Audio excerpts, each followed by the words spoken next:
In this video, I will show you how you can clear cache and cookies on Microsoft Edge browser. So firstly, make sure to open your browser, and then in top right corner, you want to click on those three dots.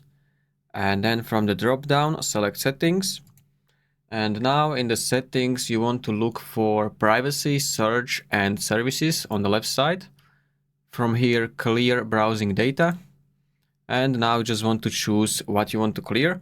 From this menu, you want to check cookies and other site data, and also cached images and files. So make sure to check those two options to clear cookies and cache from your browser. But you can also select different options like history, or you can also remove, let's say, passwords if you want.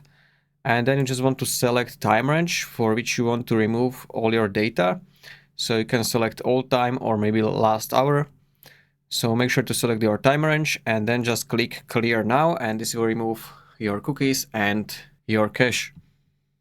So if you found this video helpful, consider subscribing for more tutorials.